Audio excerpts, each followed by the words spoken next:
जय हिंद दोस्तों। अभी आरक्षण को लेकर मुद्दा काफ़ी ज़्यादा गर्म हो गया है। काफ़ी ज़्यादा गर्म मुद्दा इसलिए हुआ है क्योंकि अभी हाल ही में SC/ST एक्ट पर सुप्रीम कोर्ट ने भी फैसला दिया है और आज ही सदन में संबित पात्रा ने भी आरक्षण पर लेकर काफ़ी कुछ टिप्पणी की। दोस्तों आपको बता दें कि आरक्षण भारत में काफ़ी संवेदनशील मुद्दा है और इसको लेकर समय समय पर विवाद होते ही रहते हैं।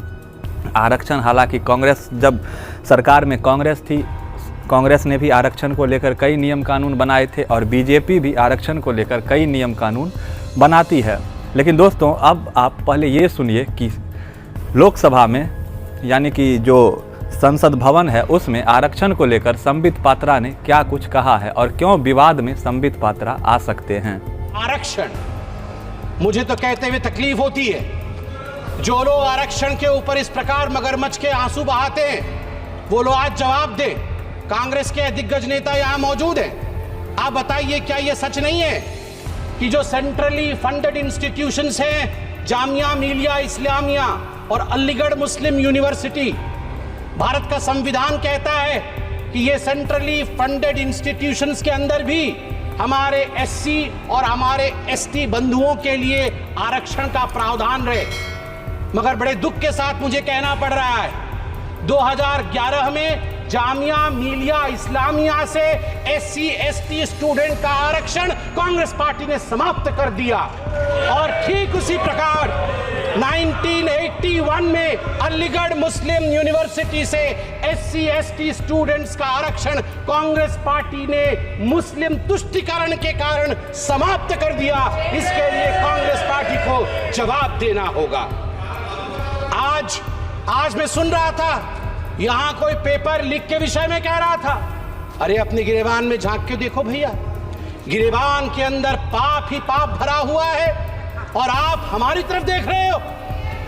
नीट के एग्जाम को लेकर सुप्रीम कोर्ट का जजमेंट आया है कुछ दिनों पहले और मैं कांग्रेचुलेशंस कहना चाहूंगा इस सरकार को।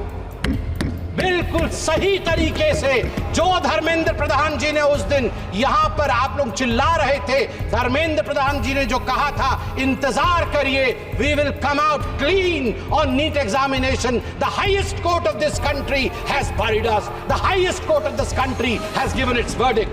But let me read out आपके पाप के चिट्ठे, आप मतलब ये दिल्ली वाले आप नहीं, आपके पाप के चिट्ठे मतलब आपके 2006 में कहां ये सब लीक हुए थे। देखिए 2006 में CBSE class 12 accountancy paper leak, 2007 Akhil Bharatiya engineering प्रवेश पत्र परीक्षा पेपर लीक AIEEE, 2008 में PMT pre medical paper leak, 2012 में all India institute of medical science परीक्षा पेपर लीक, 2014 में CBSE कक्षा 10 और कक्षा 12 की पेपर लीक, 2013 में Maharashtra SSC exam paper leak, 2016 में कर्नाटका PUC परीक्षा पेपर लीक, सिद्धरामैया की सरकार थी, 2013 में Rajasthan university paper leak, Ashok Gehlot ji की सरकार थी, 2011 में हरियाणा बोर्ड परीक्षा पेपर लीक, भूपेंद्र सिंह हुड्डा जी की सरकार थी, 2013 में राजस्थान लोक सेवा आयोग RPSC पेपर लीक आपकी सरकार थी।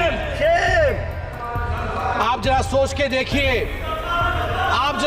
के देखिए, आपके गिरेबान के अंदर किस प्रकार से पेपर लीक भरा हुआ है। मुझे बड़े गर्व के साथ आज कहना पड़ रहा है कि इस सरकार ने पेपर लीक को रोकने के लिए 5 फरवरी को एक ऐसा बिल रखा है जिस बिल का नाम है the public examinations prevention of unfair means bill 2024, जिसमें 10 साल के जेल का प्रावधान है और 1 करोड़ रुपए तक का फाइन रखा गया है। सभापति महोदय, कष्ट के साथ कहना पड़ रहा है 34 वर्ष बीत गए, यहां युवक सांसद बैठे, बड़ा सम्मान करता हूं मैं, युवा सांसद है यहाँ कि कितने युवा सांसद है देखिए, इनसे पूछिए आप NEP नेशनल एजुकेशन पॉलिसी को आने में 34 वर्ष क्यों लगे।